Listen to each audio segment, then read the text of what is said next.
Good morning, everyone.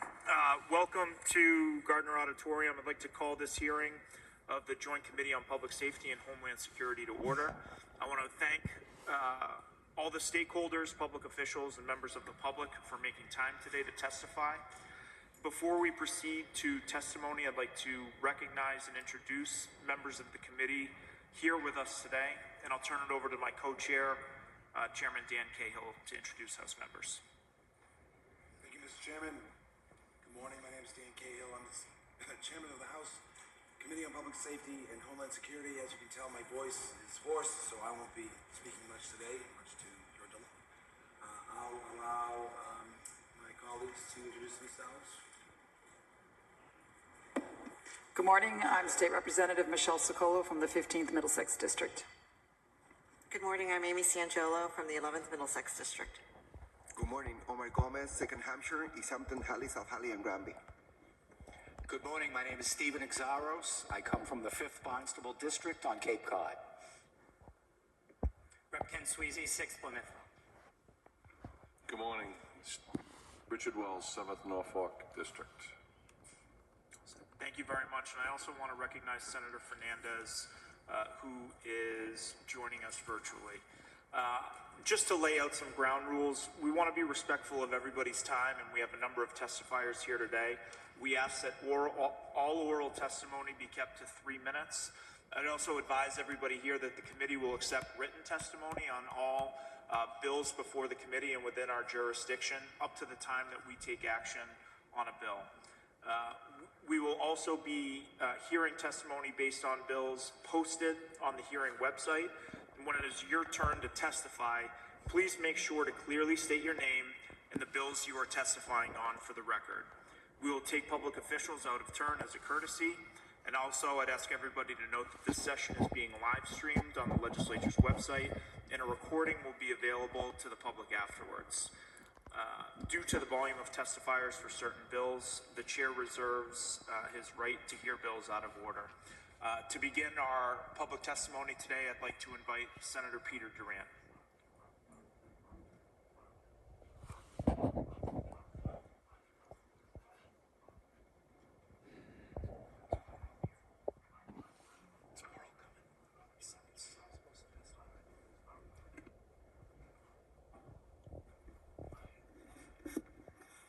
Thank you, Chairman Cronin, Chairman Cahill, for this opportunity to speak before the committee. Thank you to the members of the committee. When Governor Healy signed into law Chapter 135 of the Acts of 2024, she signed a sweeping piece of legislation that represented one of the most significant infringements on the right of law-abiding gun owners that we've seen in Massachusetts in decades. In response, I filed a number of bills, S 1671, 1672, 1673, 74, 76, and 77. You have those before you that seek to repeal key sections of this new law.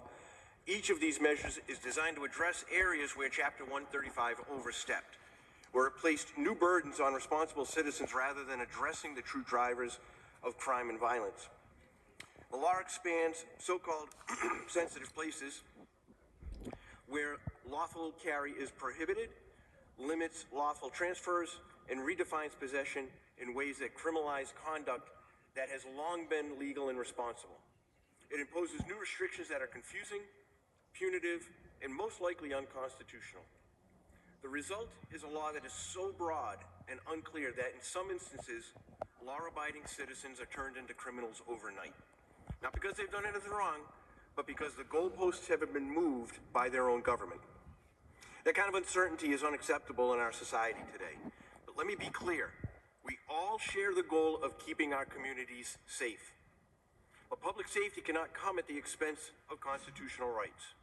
You do not make our neighborhoods safer by targeting people who follow the law. You do it by holding accountable those who break it. Since the passage of this law, I have heard from countless constituents, law-abiding gun owners, sportsmen, small business owners, and veterans who feel abandoned by their government. They're not asking for special treatment. They're asking to be treated fairly. They are asking for their rights to be respected. That's why I've introduced this package of legislation to roll back some of the overreaching and problematic provisions of 135, restore the rights of responsible citizens, and refocus our laws on actual criminal behavior, not on those exercising their Second Amendment rights responsibly. I understand these bills face a monumental challenge, but it's our duty as legislators to ensure that the laws we pass respect both the safety and the freedoms of the people that we represent. I urge the committee to give these bills your full and fair consideration and to send a message that in Massachusetts we can uphold public safety without undermining constitutional liberty. Thank you, chairs, for your time, and I ask that these bills be passed favorably. Thank you very much, Senator. Any questions from the committee? Seeing none, thank you very much for your testimony. I'd now like to invite Representative Ken Sweezy to testify on a number of bills.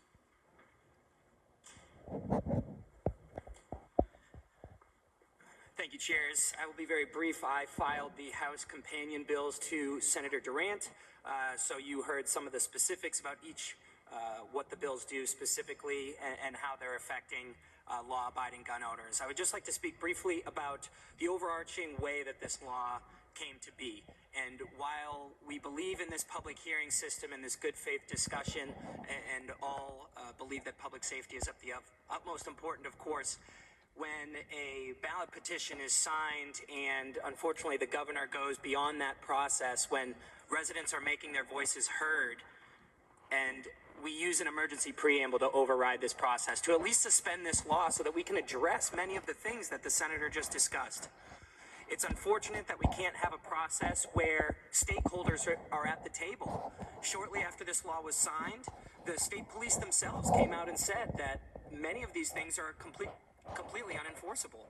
The training requirements, the classes that were put into law in order to gain an FID or LTC did not exist the day that the governor signed these laws into action. And that's why those training requirements are quite difficult. And although I don't inherently disagree that live fire is an important part of training requirements when getting an LTC, the way that the infrastructure is set up here in Massachusetts doesn't make it conducive or really possible for most residents to accomplish. There are no public ranges here in the state. You have to be a member, and to not have your LTC or FID at the time, to become a member and not have a firearm or an instructor that might have equipment to loan you, makes it incredibly difficult. And we see that those classes that the state police need to sign off on still to this day do not exist. And that's why even after the emergency preamble, they had to suspend that training requirement. And right now it's out until April with no guidelines yet set. So I'll speak about that because I know there's a lot of experts behind me and a lot of law-abiding gun owners that would like to speak to you today. So I will cede more time to them. So thank you to the committee.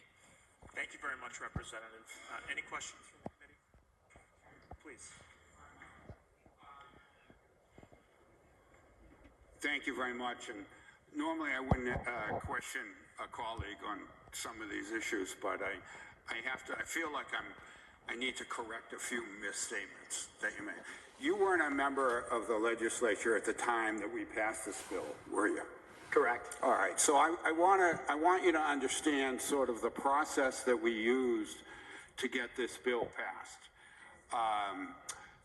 The work on this bill, quite frankly, started several years before the legislature voted on it. And we held, I believe there were 9 separate listening sessions around the state where we opened it up to the public and solicited testimony. We had a whole series of hearings here at the State House. We went through probably 7 or 8 different drafts that were available to the public for comment. And quite frankly, I think probably more thought and more work went into this bill than any other bill that I've seen in my 26 years in the state legislature. The public had an enormous opportunity to comment on this. I myself probably got several hundred emails on this particular bill. And quite frankly, I'm quite proud of it. A lot of the A lot of the language in the bill is language that came from bills that I originally filed over the years. And I understand some of your concerns, though, you know, the one that you just mentioned about the live fire not being ready for prime time. And so as a result of that, we in this legislature have actually delayed the implementation of that until the gun clubs and the training and the specifics are available. So that's one aspect. But I just want you to think in context of a couple of things in this, okay? That this was not done overnight. This is about 10 years worth of work that went into this bill. And quite frankly, you know, I understand that there's a challenge working its way through the federal court system right now on a couple of the aspects.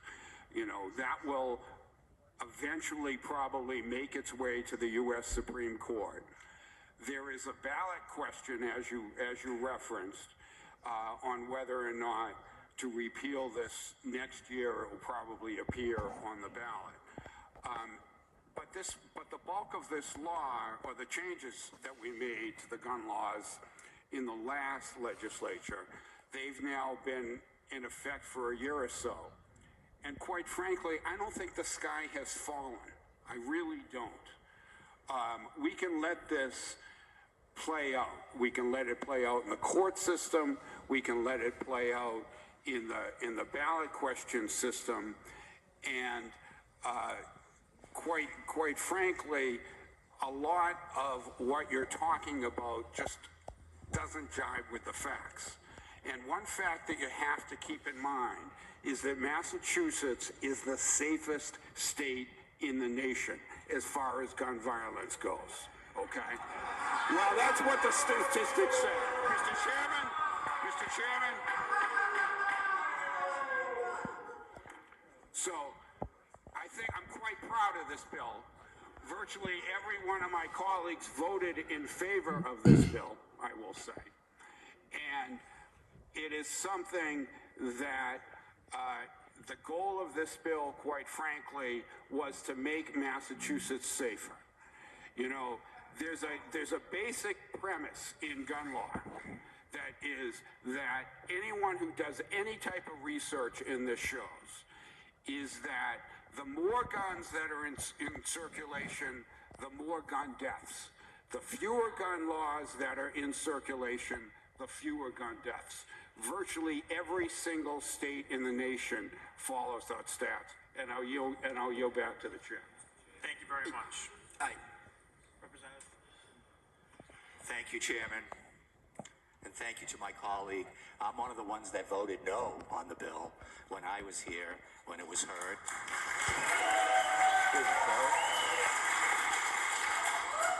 And because you raised the point,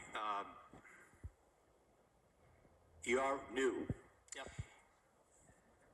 Why did you say what you said? What's your background that gave you the basis of knowledge to say what you said? Yeah, thank you. So, you know, in my district, we have 3 sportsmen's clubs. I'm very proud to represent the members of those clubs and the clubs themselves on Beacon Hill. I grew up going with members and learning how to shoot at the Hanson Rod and Gun Club, and am now a member at Old Colony.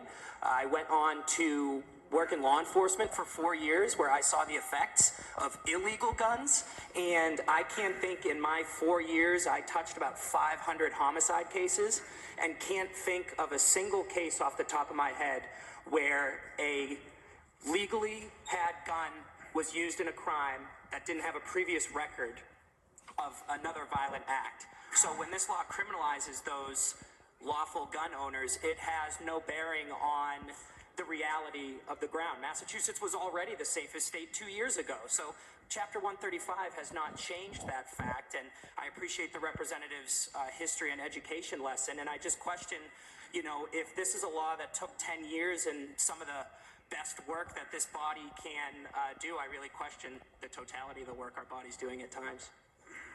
Thank you, Representative. Thank you, Chair. Thank you. Thank you. Senator Durant. Thank you, Mr. Chair.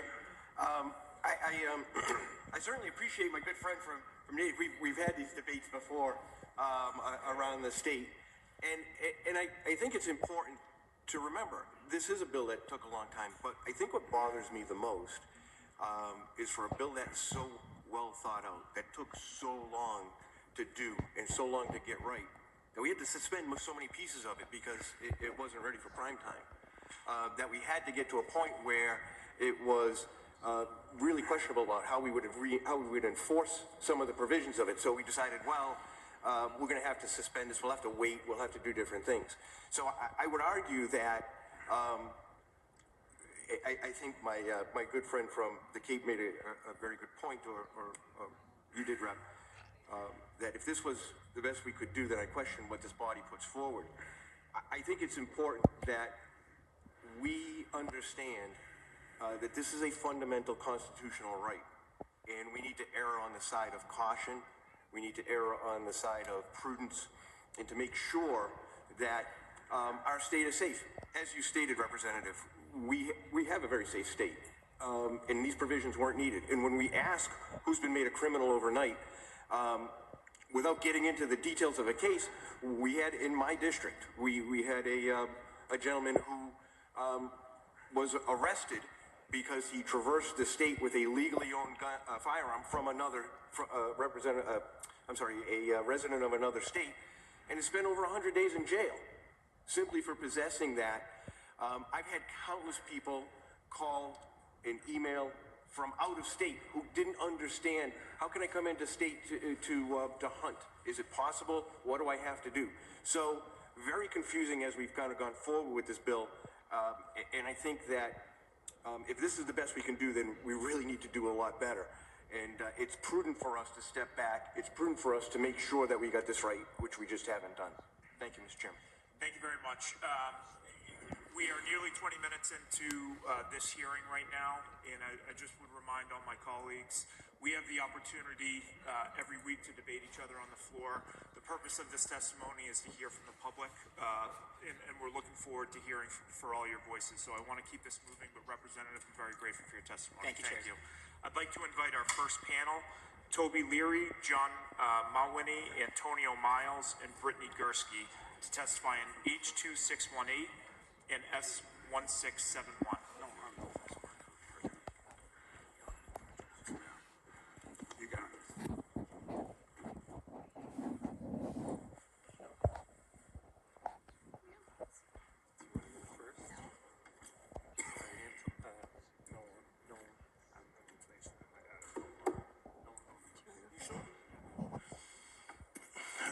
Good morning, everybody. I'm not Antonio Miles. I'm filling in for Nolan Howard. I am the chapter president of the National African American Gun Association. I am a former resident in Framingham, but now I'm a current resident of Suffolk County.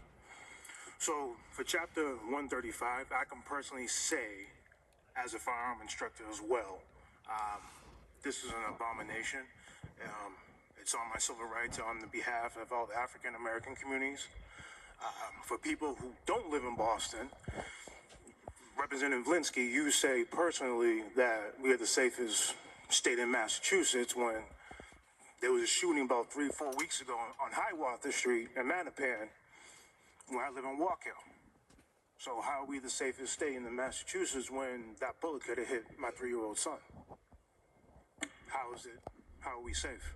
How is that going to stop the criminals who define the laws, and I have to go through loophole the legal way, but now my rights are being chastised, and that, I could be a prisoner next year. How is that going to solve this problem? Does anybody live in Boston here? Can anybody come with that? Sir, this is a hearing, not a debate. We will hear testimony, but we will not engage in debate. It's a hearing, but at the same time, from my perspective, when I'm dealing with this, this is an abomination for me and to my counterparts here. So how is this going to save anything? How is this going to work? How? And I'm not trying to debate. I'm just asking a question. You all You say do it's not going ask to questions, save sir. We ask questions if we have questions for the panelists. We're here to listen to testimony for all of the people who are here to testify I know I can publicly. speak for everybody here because who don't live in Boston. I mean, clearly it's just gonna be piggyback off me. And I'm not trying to cause a debate, but I mean, the facts is the facts. How are you gonna say this law is gonna be safest, but I got bullets flying over my house? I'm done. You want me to go? This thing is intimidating. All right. I'm Brittany Gursky. I live in Leicester, Massachusetts, here with the Civil Rights Coalition. Thank you for the time to speak today. I joined the Civil Rights Coalition as it organically formed during the petition drive to repeal Chapter 135, the Acts of 2024. To be honest, it was the first thing to ever move me to take action and educate myself more on what was going on around me, and most importantly, the state I live in. I felt a full-blown attack on my rights. To give my personal story, I've always wanted to learn how to shoot, but for most of my life, I've been waiting for someone to show me how and potentially take me hunting. During the COVID lockdown, I realized that might never happen. So what did I do next? I went to Mass Wildlife and signed up for Hunter's Ed, and with the completion of that, I took my LTC course. I then continued to sign up for every class I possibly could fit into my schedule. The 2A community is full of some of the nicest, most supportive people I've ever met in my life. So while making new friends and learning new skills, a huge obstacle could be seen approaching. That obstacle was Chapter 135. All of a sudden, with the stroke of a pen, I can't purchase a semi-automatic shotgun that this law wouldn't, I couldn't purchase a semi-auto shotgun, but they said that this law wouldn't affect responsible gun owners. As a semi-auto shotgun is highly recommended for women hunters to help with recoil. Then I found out the pepper spray I gave to my teenagers to protect themselves, I now had to take back, lock up, and get them an FID card and some kind of permit that isn't even known by the people who wrote this bill.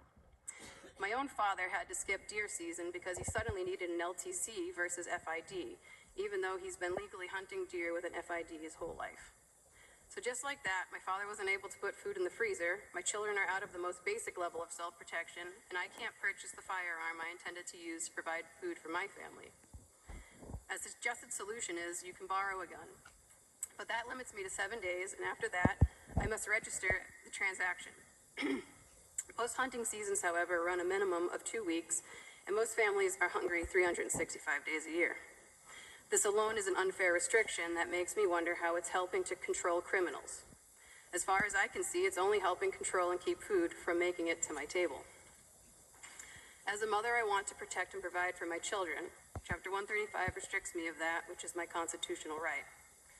These are the faces of responsible gun owners that our current law affects. Chapter 135 hurts more than it helps. Please support Bill 2618 and repeal this nightmare. Restrict criminals, not us. Thank you. Thank you all. I'm Toby Leary, chairman of the Civil Rights Coalition, and I just find it incredibly ironic that you hold hearings for something as important as a constitutional right on a holiday before a weekend. You're showing the world how little you value your oath of office. You hate the Second Amendment and continually show us that by abusing the power that was granted to you by the people in doing what the federal government warned and feared, usurpation. You stood up and took an oath to defend our Constitution against enemies, foreign and domestic. Alexander Hamilton in Federalist 16 stated, "The state legislatures are the natural guardians of the people's rights.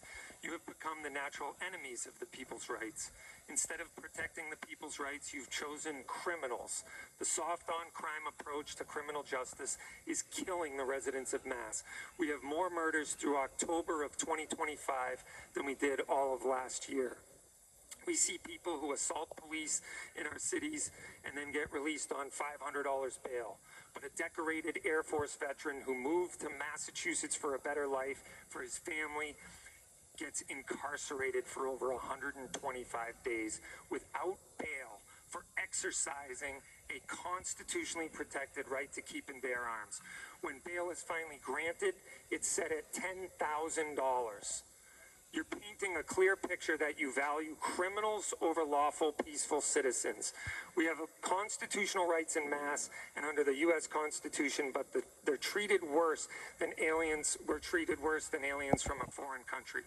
Greenfield Courthouse says on the front, law secures liberty without license. But here we are in 2025, and if you dare exercise your right to keep and bear arms in mass without a government-mandated license, you would be met with guns and handcuffs and most likely be held without bail. Mass treats the Second Amendment with such disdain that we tax, regulate, and now posit bills to bankrupt the firearms industry. I have watched as reps who served Springfield took a victory lap for introducing legislation that caused an American icon like Smith & Wesson to leave the state along with 2,000 hourly jobs.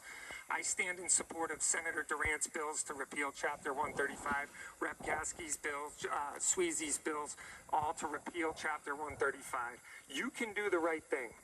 Repeal what you have done. As Madison said in Federalist 49, be the confidential guardians of the people's rights. I leave you with some questions. Why do you choose to restrict the lawful, peaceful members of the Commonwealth? Why do you choose to violate your oath of office by positing bills that would restrict the right to keep and bear arms? Why don't you treat other rights the same as the Second Amendment? And if you can't tax, license, and require limits on other rights, then why can you do it to the Second Amendment? I think you all are smart enough to realize that the inefficiency of controlling the lawful to reduce criminal activity, which leads me to a conclusion that you have something much more nefarious at heart. You have plans for the people of mass that we wouldn't go along with. You are trying to disarm the segment of society that you don't need to worry about. Thank you for your time. Thank you. Any questions from the committee? For the panel? Seeing none, thank you very much for your testimony today.